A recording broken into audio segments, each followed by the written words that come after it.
Tu as forcément déjà été dans cette situation où tu as trouvé qu'une femme était bien au-dessus de toi, ou alors qu'elle était en dehors de ta propre catégorie, donc trop bien pour toi, ou à l'inverse, trouver qu'une femme n'était pas assez bien pour toi. Et ça, je veux dire, même pas en ayant communiqué avec elle de manière prolongée, donc avec 1, 2, 3 dates, simplement en la voyant dans la rue, notamment, ou en la voyant dans un bar, dans un café, peu importe, dans un lieu public, où on peut la voir, et en la regardant simplement, en l'analysant comme ça de loin, où tu te fais une opinion, soit en te disant qu'elle est trop bien, soit pas assez bien pour toi. Là, on parle pas de simplement définir à partir de son apparence physique qu'elle nous plaît ou qu'elle nous plaît pas, on parle pas vraiment d'attirance, on parle vraiment du principe qu'elle va nous attirer, d'une certaine manière, elle va nous attirer, on va avoir un certain attrait pour elle. Par contre, soit on va estimer que non, on ne sera pas suffisamment bien pour elle, ou alors qu'elle ne sera pas suffisamment bien pour nous. Donc là, on se permet de juger sur une personne par rapport à ses caractéristiques physiques, donc le fait qu'elle puisse ne pas être compatible avec nous. Là, ça vient défier un petit peu le principe même de l'abordage, c'est-à-dire qu'on va faire en sorte de se conditionner à penser quelque chose par rapport à la personne sans même tester le terrain. Ça, c'est valable si vous avez vu des centaines, voire des milliers de femmes, ça d'accord, dans ce cas, c'est tout à fait justifié, ça a du sens, effectivement. Maintenant, dans la mesure où vous n'avez pas cette expérience, est-ce que c'est réellement justifié ? Posez-vous la question, est-ce que c'est vraiment quelque chose qui part d'une expérience personnelle, qui part de quelque chose de concret, tangible, ou alors c'est encore une fois une résistance de plus que vous vous mettez pour vous empêcher de faire les choses qui doivent être faites pour faire en sorte de communiquer avec des femmes qui au final vous plairont. D'accord ? Parce qu'encore une fois, rappelez-vous d'une chose, est-ce que vous avez vraiment la prétention pour venir sélectionner les femmes, ou à l'inverse, est-ce que vous êtes vraiment tellement, entre guillemets, minable, que vous devez vous faire sélectionner par une femme ? Non. On part d'un point de vue d'égalité. D'égalité dans le sens, égalité des chances, surtout si c'est dans un contexte public. Encore une fois, à part si vous êtes un événement où il y a par exemple que des influenceurs qui ont des statuts sociaux qui sont très élevés, et même à ce moment-là, ça n'apportera pas vraiment, sauf si on parle de personnes qui sont très superficielles, mais ça c'est un autre sujet. Quoi qu'il en soit, dans des contextes publics, vous avez toutes vos chances en discutant avec la personne, de faire en sorte de développer un lien plus profond et potentiellement créer quelque chose de plus. À l'inverse, si vous faites en sorte de ne même pas vous donner la chance que d'aller voir la personne, comment est-ce que vous pouvez être sûr qu'il y a un manque de compatibilité, soit de son côté, soit du vôtre ? Vous voyez ? Donc encore une fois, là c'est un buffer, comme on l'a vu sur la précédente vidéo.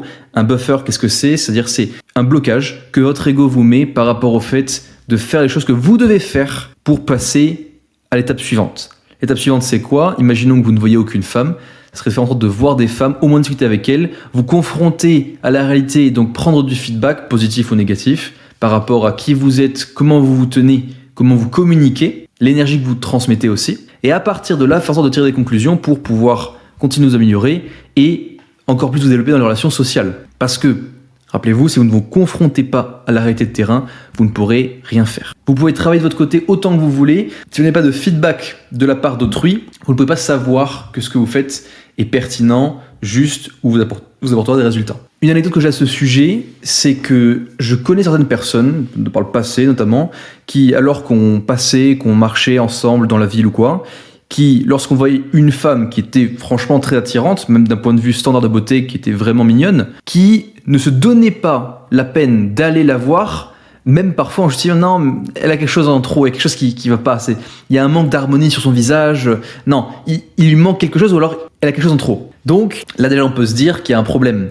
parce que sans même passer le cap de je vais discuter avec cette demoiselle-là pour voir un petit peu ce qui se passe, on est déjà à juger par rapport à un critère qui en réalité va être vraiment minime par rapport à nous. Parce qu'encore une fois, le but avant tout, et surtout quand on a peu d'expérience, d'accord, je dirais quand on a côtoyé, ça ne veut pas dire encore une fois expérience charnelle, mais côtoyer dans le sens avoir eu des dates, si on a eu des dates avec moins d'une centaine de femmes différentes, alors à ce moment-là, il est important de venir approvisionner notre base de données pour venir continuer de travailler sur nos compétences et faire en sorte de s'améliorer, et en plus comprendre ce qui nous plaît chez les femmes et ce qui nous plaît pas. Vous voyez ? C'est comme quand on pratique un sport.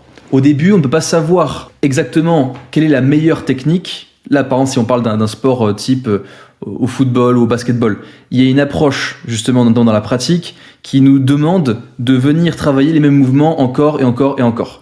Vous voyez ? On ne peut pas espérer avoir des mouvements qui sont parfaits et faire en sorte ni même que d'être excellent dans ce sport si jamais on n'est pas en train de pratiquer, aussi talentueux qu'on puisse être. Vous voyez ? C'est vrai qu'il y a des personnes qui ont des prédispositions, disons, on va dire cette capacité à être beaucoup plus charismatique naturellement, avoir beaucoup plus de game facilement, ou alors avoir quelque chose en plus que les femmes vont trouver extrêmement appréciable et qui va les intriguer, les amener à converser avec eux. Mais pour la grande majorité des autres personnes, donc la majorité des hommes, ce ne sera pas le cas.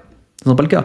Même moi-même, j'ai dû travailler au début sur tous ces aspects-là, faire en sorte de prendre sur moi, de prendre mon mal en patience et de faire en sorte de continuer de pratiquer, de communiquer avec plein de personnes différentes, dans différentes langues, dans différents pays, pour faire en sorte d'étayer un petit peu ma base de données, n'en dépendent des compétences que j'avais initialement. Simplement pour faire en sorte de mieux comprendre à qui j'avais affaire et mieux comprendre comment établir une interaction de qualité. Parce qu'encore une fois, rappelez-vous, c'est en faisant en sorte d'apporter de la valeur et de la qualité à la personne en face qu'on fait en sorte de mener une interaction à bien, quelle qu'elle soit. Vous voyez, il y a toujours quelque chose à tirer. Il ne s'agit pas d'être manipulateur ou de chercher à obtenir quelque chose des gens, mais simplement que pour faire en sorte, encore une fois, de monter le ratio d'appréciation de la personne vis-à-vis de nous, et donc notamment de venir rentrer dans ses bonnes grâces, par exemple, ou venir monter le capital de bonne volonté que la personne peut avoir, qui est très important, peu importe que ce soit dans le domaine sentimental, en réalité amical aussi, familial aussi, dans tous les aspects, il s'agira, bien sûr, de faire en sorte d'apporter de la valeur. Apporter de la valeur,